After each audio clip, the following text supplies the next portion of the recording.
Welcome to another tale from the library. Today, we're going to go to the Brothers Grimm and one of my personal favorite stories. So, sit back, grab a drink of your choice, and welcome. I'm Phil, the speaker of tales, and this is a tale from the library. Alright, so my favorite tale. Let me see, I'll pull it up here. Nope, not that one. Okay. Yes. A tale about the boy who went forth to learn what fear was. A father had two sons. The older was smart and sensible and could cope in any situation, while the younger was stupid and could neither learn nor understand anything. Whenever people encountered him, they said, "He'll always be a burden to his father." If there were things to be done, the older son was always the one who had to take care of them. Yet if the father asked the older son to fetch something toward evening or during the night, and if that meant he would have to go pass through the churchyard or some other scary place, he would answer, "Oh no, father, I won't go there. It gives me the creeps." Indeed, he was afraid. Sometimes stories that would send shivers up your spine were told by the fireside at night, and the listeners would say, "Oh, it gives me the creeps." Often the younger son would be sitting in the corner and listening, but he never understood what they meant. They're always saying, "It gives me the creeps, it gives me the creeps," but it doesn't give me the creeps. It's probably some kind of trick that I don't understand. One day his father happened to say to him, "Listen, you over there, in the corner, you're getting too big and strong. It's time you learned how to earn your living. Look how hard your brother works while you're just a hopeless case." "Oh no, father," he responded. "I'd gladly learn something, if possible. I'd like to learn how to get the creeps. That's something I know nothing about." Thirsty work. When the older son heard that, he laughed and thought to himself, "Dear Lord, my brother's really a dumbbell. He'll never amount to anything. You've got to start young to get anywhere." The father sighed and answered, "You're sure to learn all about getting the creeps in due time, but it won't help you earn a living." Shortly after this, the sexton came to the house for a visit, and the father complained about his younger son, that he was incapable of doing anything, much less learning and knowing anything. "Just think, when I asked him what he wanted to do to earn a living, he actually said he wanted to learn how to get the creeps." "If that's all he wants," the sexton replied, "he can learn at my place. Just hand him over to me, and I'll smooth over his rough edges." The father was pleased to do this because he thought the boy needs some shaping up. So the sexton took him to his house, where the boy was assigned the task of ringing the church bell. After a few days had passed, the sexton woke him at midnight and told him to get up, climb the church steeple, and ring the bell. "Now you learn what the creeps are," the sexton thought, and secretly went up ahead of him. When the boy reached the top and turned around to grab hold of the bell, he saw a white figure standing on the stairs across from the sound hole. "Who's there?" he cried out, but the figure did not answer, nor did it move an inch. "Answer me," the boy shouted, "or get out of here. You've no business being here at night." However, the sexton did not move, for he wanted to make the boy think he was a ghost. The boy shouted a second time, "What do you want? If you're an honest man, say something, or I'll throw you down the stairs." He really can't be as mean as that, the sexton thought, and he kept still standing there as if he were made of stone. The boy shouted him a third time, and when that did not help, he lunged at the ghost and pushed him down the stairs. The ghost fell 10 steps and lay in a corner. The boy then rang the bell, went home, got into bed without saying a word, and fell asleep. The sexton's wife waited for her husband for a long time, but he failed to return. Finally, she became anxious, woke the boy, and asked, "Do you know where my husband is? He climbed the steeple ahead of you." "No," replied the boy, "but someone was standing across from the sound hole. When he refused to answer me or go away, I thought he was some sort of scoundrel and pushed him down the stairs." "Why don't you go and see if it wasn't him? I'd feel sorry if it was." The wife ran off and found her husband, who was lying in a corner and moaning because of her broken leg. She carried him down the stairs and then rushed out the boy's father, screaming as she went. "Your boy has caused a terrible accident," she cried out. "He threw my husband down the stairs and made him break a leg. Get that good-for-nothing out of our house." The father was mortified and ran straight to the sexton's house, where he began scolding the boy. "What kind of godless tricks have you been playing? The devil must have put you up to it." "Father," he replied, "just listen to me. I am completely innocent." He was standing there in the dark like someone who had evil designs. I didn't know who he was, and warn them 3 times to say something or go away.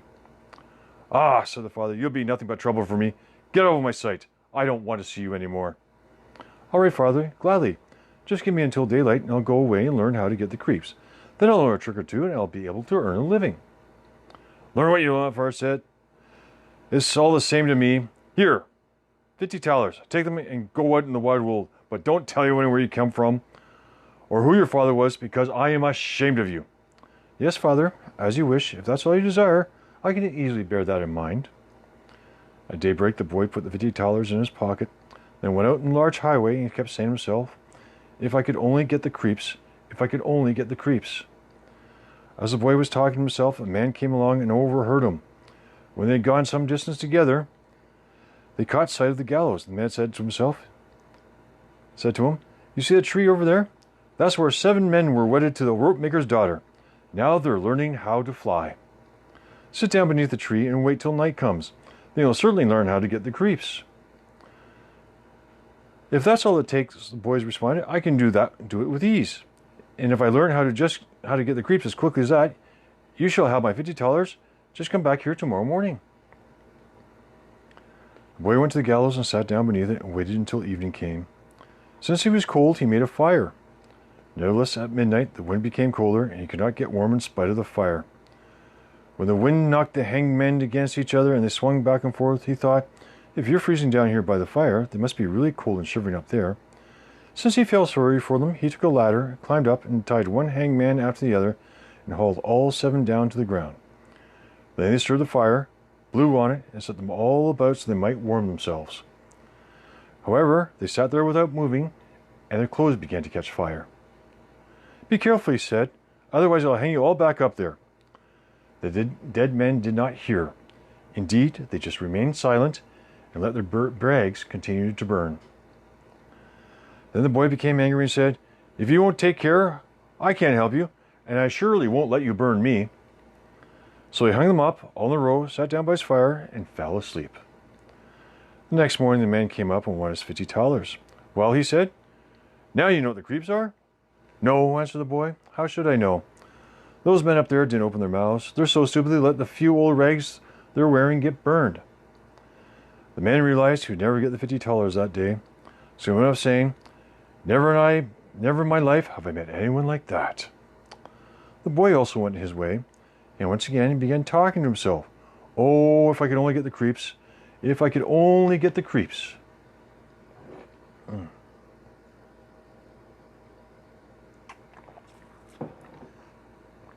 A carter who was walking behind him overheard him and asked, who are you? I don't know, answered the boy. Where do you come from? The carter continued questioning him. I don't know. Who's your father? I am not allowed to tell. What's that you're always mumbling to yourself? Oh, the boy responded, I want to get the creeps, but nobody can teach me how. Stop your foolish talk, said the carter. Come along with me and I'll see if I can find a place for you to stay. The boy went with the carter. In the evening they reached an inn where they intended to spend the night. As they entered the main room, the boy spoke loudly once more. If I could only get the creeps. If I could only get the creeps. The innkeeper heard this and laughed. If that's what you desire, he remarked, there'll be ample opportunity to get it in here. Oh, be quiet, the innkeeper's wife answered. There have already been enough foolish fellows who lost their lives. It would be a mighty shame if that boy with such pretty eyes never saw the light of day again. But the boy said, it doesn't matter how hard it may be. I want to get the creeps. That's why I left home. He kept bothering the innkeeper until a man told him about the haunted castle nearby, where one could really learn how to get the creeps. All he had to do was spend 3 nights in it. The king had promised his daughter to anyone who would undertake the venture, and she was the most beautiful maiden under the sun. There were also great treasures in the castle, guarded by evil spirits. Once the treasures were set free, they would be enough to make any poor man rich. Many men had already gone in the castle, but none had ever come out again. The next morning, the boy appeared before the king and said, If I may have your permission, I'd like to spend 3 nights in the haunted castle. The king looked at him and found the boy to his liking. So he said, You may request 3 things to take with you into the castle, but they must be lifeless objects. Well then, he answered, I'd like to have a fire, a lathe, and a carpenter's bench with a knife. The king had these things carried into the castle for him during the day. Just before nightfall, the boy himself went up to the castle, made a bright fire in one of the rooms, set up the carpenter's bench with a knife next to it, and sat down on the lathe. Oh, if I could only get the creeps, he said, but I don't think I'll learn it here either. Toward midnight, he wanted to stir the fire again, but just as he was blowing it, he suddenly heard a scream from the room. Meow! Meow! We're freezing! You fools, he cried out. What are you screaming for? If you're freezing, come sit down by the fire and warm yourselves. No sooner had he said that than two big black cats came over with a tremendous leap, sat down beside him, and glared ferociously at him with their fiery eyes. After a while, when they had warmed themselves, they said, Comrade, let's play a round of cards. Why not, he responded, but first, show me your paws. They stretched out their claws. My goodness, he said, what long nails you have. Wait, I've got to give them a good clipping. Upon saying that, he grabbed them by the scruff of their necks, lifted them onto the carpenter's bench, and fastened their paws in a vice. I was keeping a sharp eye on you two, he said, and now I've lost my desire to play cards. Then he beat them to death and threw them in the water. But after he had put an end to those two and was about to sit down his fire again, black cats and black dogs and glowing chains came out of all the nooks and crannies. They kept coming and coming, so it was impossible for him to flee. They made a gruesome noise, stamped on his fire, tore it apart, and tried to put it out. He watched them calmly for a while. They became so wild he could no longer stand it. He grabbed his knife and yelled, Get out of here, you lousy creatures! And he started swinging the knife. Some of them ran away, while he killed the rest and threw them into the pond. When he returned to his place, he built his fire up again by blowing on the sparks and proceeded to warm himself. As he was sitting there, his eyelids grew heavy, and he felt a strong desire to sleep. Then he looked around and saw a large bed in the corner. That's just what I was looking for, he said, and laid down on it. But just as he was about to shut his eyes, the bed began to move by itself and race all around the castle. Keep it up, he said, but go a little faster. The bed sped on as though it were being drawn by 6 horses. It rolled through doorways and up and down stairs, and all of a sudden, bing, bang, it turned upside down and lay on top of him like a mountain.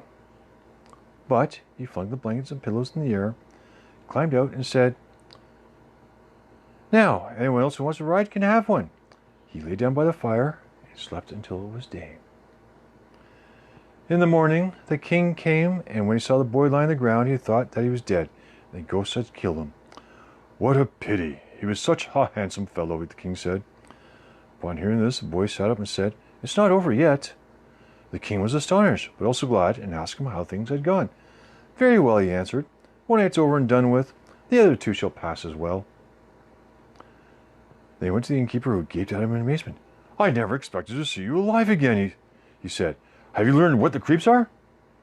No, he said. It's no use. If only someone could tell me. The second night he went up to the castle and sat down at the fire and repeated his old refrain. If I could only get the creeps. If I could only get the creeps. Toward midnight he heard a lot of noise and rumbling. First softly, then louder and louder. Soon it became quiet for a while, until suddenly, with a loud cry, half a man came tumbling down the chimney and fell right at his feet. Hey there, cried the boy. There's a half missing. This isn't enough. Once again the noise began. There was a roaring and howling, and the other half came tumbling down. Wait, the boy said. I'll give the fire a little stir for you. After he had done that, he looked around and saw the 2 pieces had joined together to form a gruesome-looking man who was now sitting in his place. That wasn't part of the bargain, said the boy. The bench is mine. The man tried to push him away, but the boy did not let him. Instead, he gave the man a mighty shove and sat back down in his place. Suddenly, more men came tumbling down the chimney, one after the other, and they brought 9 dead men's bones and 2 dead men's skulls, set them up, and began to play a game of 9-pins. The boy felt a desire to play as well and asked, Hey, can I play too? Yes, if you have money. Money enough, he answered, but your balls aren't round. He took the skulls, put them in the lathe, and turned them until they were round. Now they'll roll much better, he said. Hooray, let's have some fun. He joined their game and lost some of his money, but when the clock struck 12, everything disappeared before his eyes, and he lay down and fell asleep in peace. The next morning the king came to inquire about him, and he asked, "How did things go for you this time?" "I played a game of 9 pins," he said, "and I lost a few hellers." "Didn't you get the creeps?" "Not at all," he responded. "I had a lot of fun. If I only knew what the creeps were." The third night he sat down on his bench again and said quite sadly, "If I could only get the creeps." When it grew late, 6 huge men came in carrying a coffin. They said, "Aha! That must be my cousin who died just a few days ago." He signaled to them with his finger and cried out, "Come here, little cousin, come here." They set the coffin on the ground. Then he went over and lifted the lid. There was a dead man lying inside, and the boy felt his face, which was as cold as ice. "Wait," he said, "I'll warm you up a bit." He went to the fire, warmed his hand, and placed it on the dead man's face, but it remained cold. So he took the dead man out and set him near the fire, then put him on his lap and rubbed his arms until his blood began circulating again. So he brought the man to the bed, covered him, and laid down beside him. After a while, the man got warm and began to move. "You see, cousin," said the boy, "what if I hadn't warmed you?" But the dead man shouted, "Now I'm going to strangle you." "What?" the boy responded. "Is that my thanks? I'm going to put you right back in your coffin." He lifted him up and tossed him inside and shut the lid. And the 6 men returned and carried the coffin away. "I can't get the creeps," the boy said. "I'll never learn it here, no matter how long I live." Just then a ghastly-looking man entered. He was old and larger than the others, and had a long white beard. "Oh, you scoundrel!" the man cried out. "Now you'll learn what the creeps are, for you're about to die." Voices. "Not so fast," said the boy. "If I'm about to die, you'll have to get me first." "Don't worry, I'll get you," said the monster. "Easy does it. Don't talk so big. I'm just as strong as you are, if not stronger." "We'll see about that," said the old man. "If you're stronger than I am, I'll let you go. Come, let's give it a try." He led the boy through the dark passages to his smithy, picked up an axe, and drove an anvil straight into the ground with one blow. "I can do better than that," the boy said. Then he went on to the other anvil. The old man, with his white beard hanging down, drew near him to watch. The boy grabbed the axe, split the anvil in two with one blow, and wedged the old man's beard in the middle. "Now I've got you," the boy said. "It's your turn to die."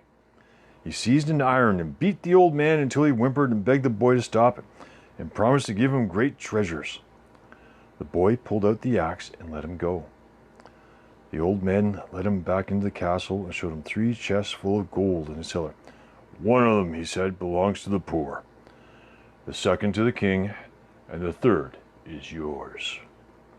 Just then the clock struck 12 and the ghost vanished, leaving the boy standing in the dark. "I'll find my way out of here all the same," he said, and groped about until he found the way back to his room, where he fell asleep by the fire. In the morning the king said, "Now you must have learned what the creeps are." "No," he answered. "What are they?" "My dead cousin was here, and a bearded man came. He showed me a great deal of money down the cellar, but nobody told me what the creeps are." Then the king said, "You've saved my castle, and shall marry my daughter." "That's all fine and good," he answered, "but I still don't know what the creeps are." Now the gold was brought up from the cellar, and the wedding was celebrated. The boy loved his wife dearly and was very happy, but he still kept saying, "If I could only get the creeps. If I could only get the creeps." After a while, his wife became annoyed by that, but her chambermaid said, "Don't worry, I'll make sure he gets know what the creeps are." She went out to a brook and ran through the garden and fetched a bucket full of minnows. That night, when the young king was sleeping, his wife pulled the covers off him and poured the bucket full of cold water and minnows on him. Then the little fish began flapping all over him. Cousin wake up and exclaim, "Oh, I've got the creeps! I've got the creeps! Now I know, dear wife, just what the creeps are." The end. I used to know that story as The Boy Who Couldn't Shudder. German translations, possibly. Now, if you've enjoyed this, I entreat you to please like, share, and subscribe if you haven't already. There'll be more to come. We'll be going back to the Brothers Grimm again. Until then, thank you for listening, and please come back for another tale from the library the next time.